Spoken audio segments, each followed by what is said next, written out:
God bless you.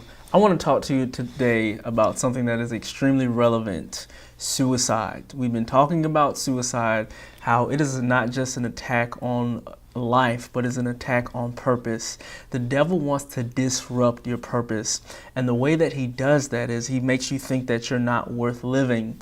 And I also talked about in the previous video how the spirit of suicide doesn't just come to destroy physical life, but it comes to destroy purpose. So you can have suicidal tendencies and not even want to kill yourself. You want to kill your purpose. You want to kill what you're called to. You want to kill your ability to serve the purpose that God has given you. In other words, you want to quit what you are called to serve. And so we're going to deal with some practical tips on defeating and destroying suicidal habits and thoughts. So let's talk about your sleep schedule, and let's talk about how you deal with rest.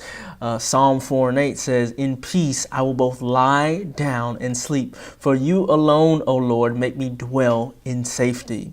We have to make sure that we are getting the proper rest and relaxation in order to have the sustainability and the stability that we need to fulfill our purpose.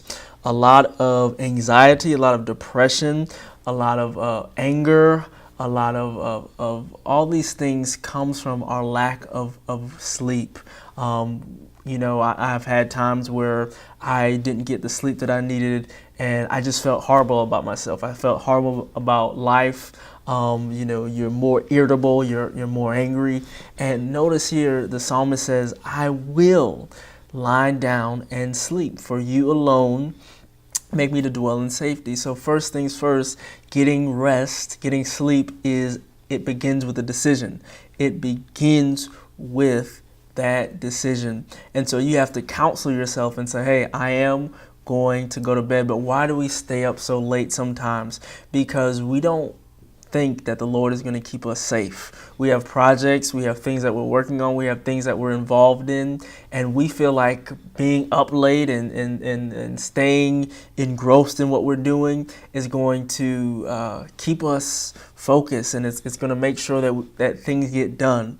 But ultimately, in reality, we actually begin to lose grip on our sanity. We lose grip on who we are and where we are, and we begin to exaggerate life situations because we don't have the rest, we don't have the strength that we need to move forward. So a lot of your anxiety, a lot of your depression is going to move away when you make a commitment to getting the rest that you need. God created our bodies to have rest, and so God will protect his investments as you rest. So if God has given you something to do, then while you're asleep, God knows that you need to go to sleep. So whatever God says to you, He's saying it to you with the assumption that you are going to take care of yourself and get the rest that you need. So you matter.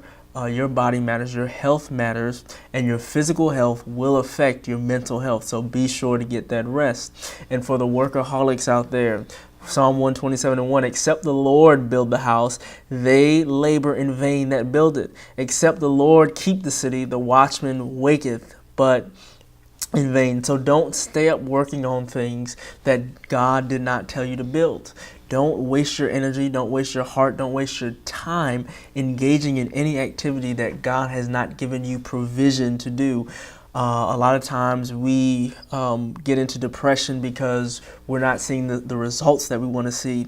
And the reason we don't see the results that we're looking for is ultimately because we are wasting our energy and our grace on things that God didn't call us to do, and we're working in manners that God didn't call us to do, and so we end up walking in exhaustion, and we become sleep deprived, and we have no energy, and we're spending it on things that God didn't really tell us to do. And so we have to make sure that we get the rest that we need, so we'll have the clarity that we need. So a lot of those thoughts of ending yourself and ending your purpose and ending where you can go and ending what you can do, that drought, that trauma from not being successful, it's going to go away as you relieve yourself of your duties by allowing God to restore you spirit, soul, and body. So go to bed and get the rest that you need.